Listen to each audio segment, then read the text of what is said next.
এই মুহূর্তে যে ব্রেকিং নিউজের দিকে নজর রাখতে হচ্ছে, বীরভূমের রামপুরহাট মেডিকেলে খুললো আউটডোর পরিষেবা সচল, পাশাপাশি চলছে আন্দোলনও। আর আউটডোরে চিকিৎসার জন্য লম্বা লাইন। রামপুরহাট মেডিকেলে খুললো আউটডোর পরিষেবা সচল রাখা হচ্ছে, সেখানে আন্দোলনও চলছে, পাশাপাশি পরিষেবাও দেওয়া হবে। আউটডোরে চিকিৎসার জন্য এই মুহূর্তে লম্বা লাইন রয়েছে। অবশেষে রামপুরহাট মেডিকেল কলেজ হাসপাতালে খুললো আউটডোর পরিষেবা। আমরা কথা বলবো আমাদের প্রতিনিধি মনোরঞ্জনের সঙ্গে। মনোরঞ্জন, রামপুরহাট মেডিকেলে খুললো আউটডোর পরিষেবা, কি বলছেন সেখানকার পড়ুয়ারা এবং এই মুহূর্তের কি ছবি সেখানে?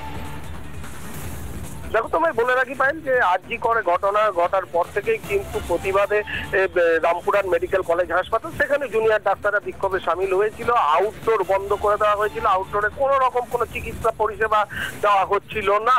এবং শেষ পর্যন্ত দেখা গেল আজ সকালে সেখানে হঠাৎই কিন্তু আউটডোরের যে কাউন্টার, টিকিট কাউন্টার, সেই টিকিট কাউন্টার খুলে দেওয়া হয় এবং সেখান থেকে রোগীরা যারা দূর দূরান্ত থেকে এসেছিলেন তারা টিকিট সংগ্রহ করতে থাকেন। এর কিছুক্ষণের মধ্যেই বিভিন্ন বিভাগের দরজা খুলে যায় এবং যারা সিনিয়র ডাক্তার রয়েছেন তারা কিন্তু চিকিৎসা করছেন বলে আমরা হাসপাতাল সূত্রে জানতে পারছি। কিন্তু জুনিয়র ডাক্তার যারা আরজিকর ঘটনার প্রতিবাদে এবং দোষীর কঠোর থেকে কঠোরতর শাস্তির দাবি আন্দোলন করছেন, তাদের আন্দোলন অব্যাহত রয়েছে, তারা আন্দোলন চালিয়ে যাচ্ছেন।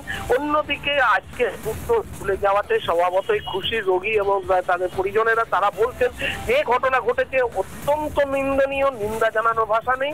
যারা দোষী যারা দোষী তাদের কঠোর থেকে কঠোরতর শাস্তি হোক, পাশাপাশি এই যে আউটডোর খুললো তারা পরিষেবা পাচ্ছেন। কারণ রামপুরহাট মেডিকেল কলেজ এমন একটা হাসপাতাল যেখানে শুধুমাত্র যে রামপুরহাট বা বীরভূমের রোগীরা নয়, প্রতিবেশী রাজ্য ঝাড়খণ্ড থেকে চিকিৎসার জন্য আসে, মুর্শিদাবাদ থেকে চিকিৎসার জন্য আসে। স্বাভাবিকভাবেই কিন্তু এই আউটডোর খুলেছে, চিকিৎসকরা চিকিৎসা পরিষেবা দিচ্ছেন। অন্যদিকে জুনিয়র ডাক্তারদের আন্দোলনও কিন্তু চলছে, দুটোই একই সাথে দেখা যাচ্ছে রামপুরহাট মেডিকেল কলেজ হাসপাতালে।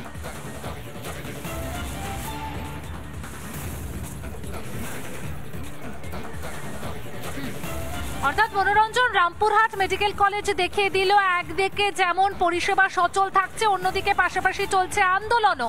অর্থাৎ পরিষেবাও দেওয়া হবে, আন্দোলনও চলবে রামপুরহাট মেডিকেল কলেজে। আউটডোরে চিকিৎসার জন্য এই মুহূর্তে লম্বা লাইন। প্রত্যেকেই কিন্তু দূর দূরান্ত থেকে আসেন রামপুরহাট মেডিকেলে চিকিৎসার জন্য।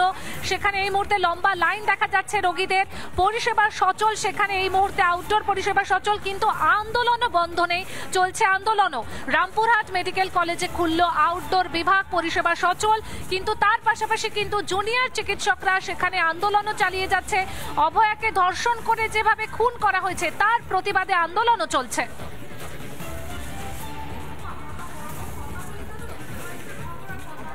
খোলা তো সুবিধাই হলো, ধরলাম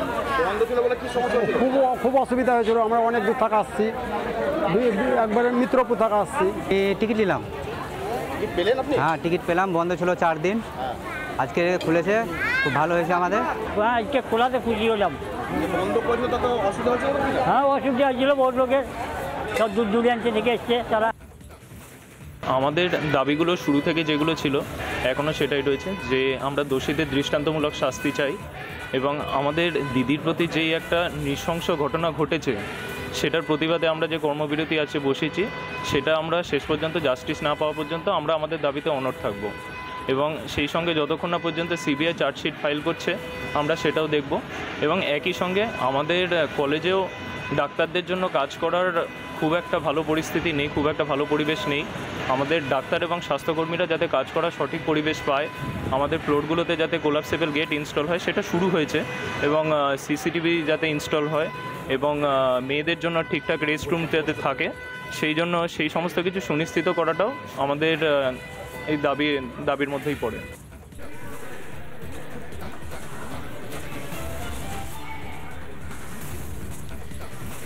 রামপুরহাট মেডিকেলে খুললো আউটডোর পরিষেবা। সেখানকার চিকিৎসকরা জানাচ্ছেন যে তাদের যে মেডিকেল কলেজ হাসপাতাল রয়েছে সেইখানে নিরাপত্তা ব্যবস্থা যথাযথ করতে হবে। এর পাশাপাশি অভয়া খুন ও ধর্ষণ কাণ্ডে কড়া শাস্তি দিতে হবে দোষীদের।